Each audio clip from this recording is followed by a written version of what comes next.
Saya mohon maaf, saya mungkin bisa cerita sedikit. Saat saya nutup doli, saat itu ada kelompok tertentu yang sudah saya larang untuk ke sana. Malam penutupan itu. Karena saya tidak ingin, saya adalah umarok. Itu tanggung jawab saya. Tiba-tiba mereka datang dengan membawa panah. Sementara orang-orang doli bawa celurit, bawa arit, bawa macam-macam. Saat itu saya jelaskan ke kelompok tadi, saya sampaikan kita sudah janji bahwa bapak-bapak nggak akan ke sini. Kenapa bapak-bapak ke sini? Saya sampaikan kalau bapak-bapak nggak pulang maka saya nggak akan nutup.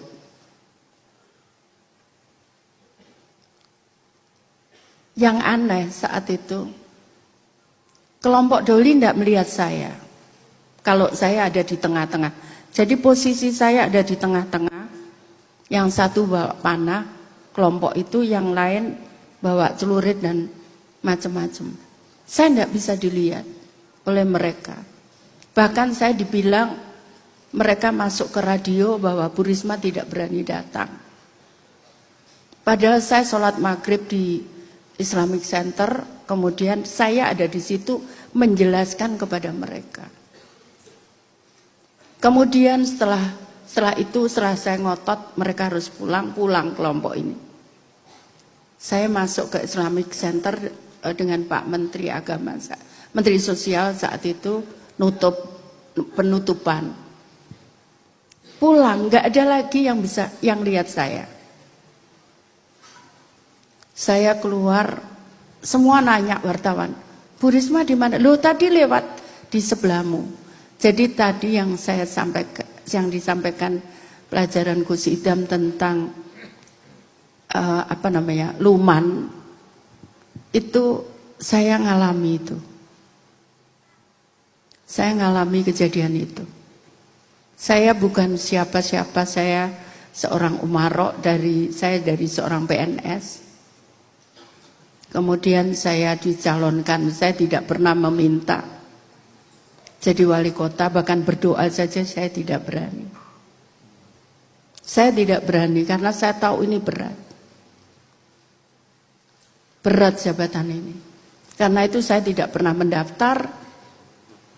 Ini saya ajarkan sama Mas Heri juga. Saya tidak pernah mendaftar dan saya tidak berani berdoa untuk jadi. Biarkanlah, saya percaya bahwa di lautan mahfud sana sudah ditetapkan bahwa siapa akan jadi wali kota, siapa akan jadi gubernur. Saya tidak berani meminta karena tanggung jawabnya berat, Bapak Ibu sekalian.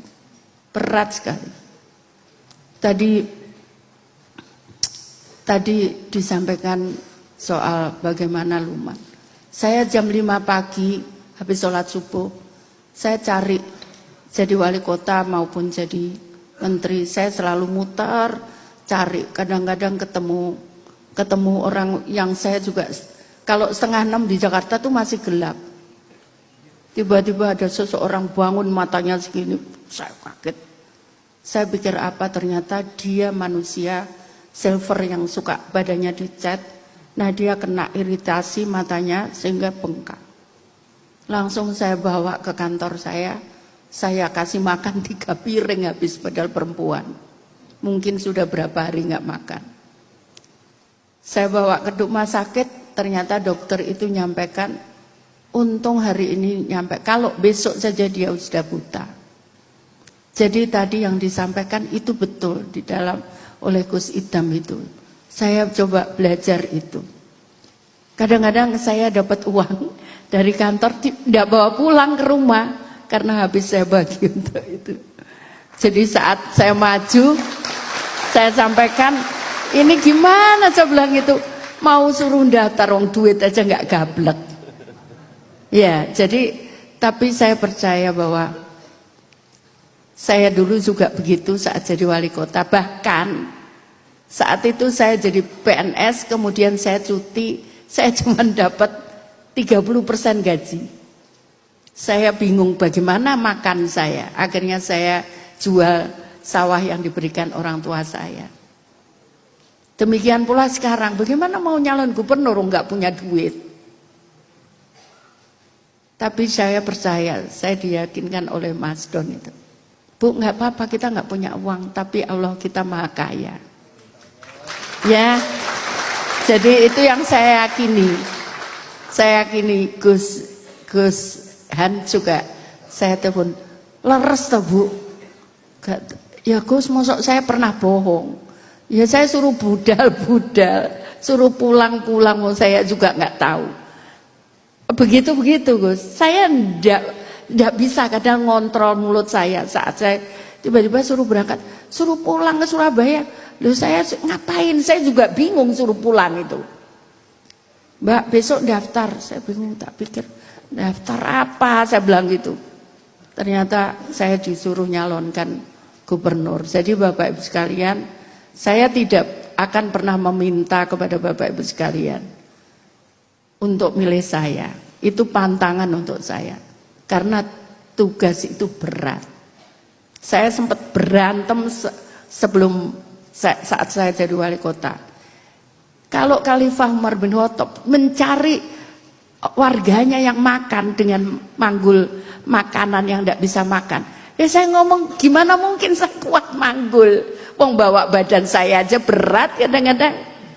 Akhirnya di mobil saya selalu ada beras. Tapi lama-lama saya ngomong, iya yang kamu capek Risma, yang kamu bisa. Yang lain bagaimana? Akhirnya saya buat program permakanan. Saya minta RT RW mengusulkan untuk anak yatim, lansia miskin, orang cacat, orang kena TBC, orang kena kanker, orang kena HIV AIDS, kita berikan makan. Jadi itu Mbak, kemarin saya juga jadi mensos, saya perjuangkan itu untuk anak yatim, lansia miskin dan disabel. Alhamdulillah bisa diberikan setiap hari, sekarang diberikan 2 kali makan sehari. Jadi itu Bapak Ibu sekalian, karena itu saya terus terang, oh itu artinya. Ternyata seperti itu. Jadi kekuatan itu. Betul ini kekuatan sedekah. Betul. Saya sering dapat honor dari kantor gitu, resmi Gus. Itu habis pulang saya enggak bawa apa-apa. Saya pulang enggak bawa apa-apa. Jadi makanya kemarin juga begitu. Tiba-tiba saya disuruh nyalon, bingung sekarang. Saya kalau sholat, ya Allah, ini gimana ini? Harus bayar saksi.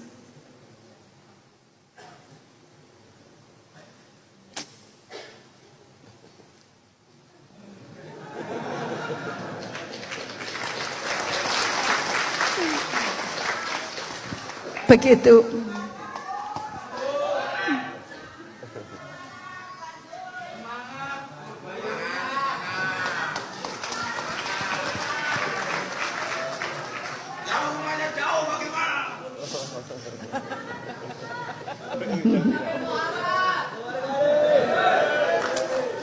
Terima kasih Bapak Ibu sekalian.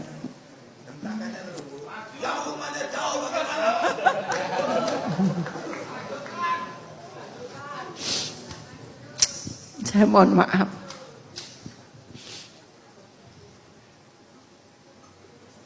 Jadi kami daftar dengan Gus Dan. Kami tahunya jam 9 malam.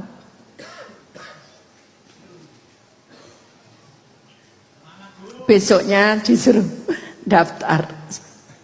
Di jalan saya juga bingung. Ini ya opo gitu. Tapi insya Allah Allah maha kaya.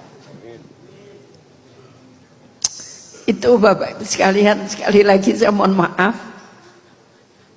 Saya percaya bahwa pasti Allah akan memberikan jalan kepada saya. Meskipun saya juga nggak tahu jawabannya yang hari ini seperti apa. Jadi itu Bapak Ibu sekalian, saya hanya mohon doanya, mudah-mudahan saya kuat. Karena besok pagi saya harus ke Gresik, terus habis itu ada acara, terus saya harus ke Sumenep. Insya Allah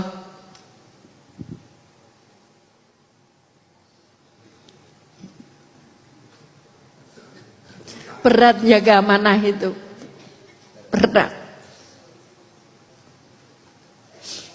Saya jam 2 malam saya keluar, kalau hujan saya enggak peduli. Kadang mobil saya belum datang, saya naik taksi. Sendiri, saya enggak takut.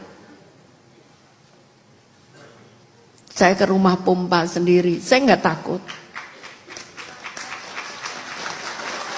Saya jadi menteri sosial, naik perahu kiri kanan saya buaya, di atas ular, saya enggak takut. Saya sampaikan, waktu nutup doli pun saya sudah pamit. Kalau saya mati, insya Allah saya akan mati syahid dan nggak usah ditangisi. Dan itu selalu saya lakukan saat saya pergi ke luar Jawa.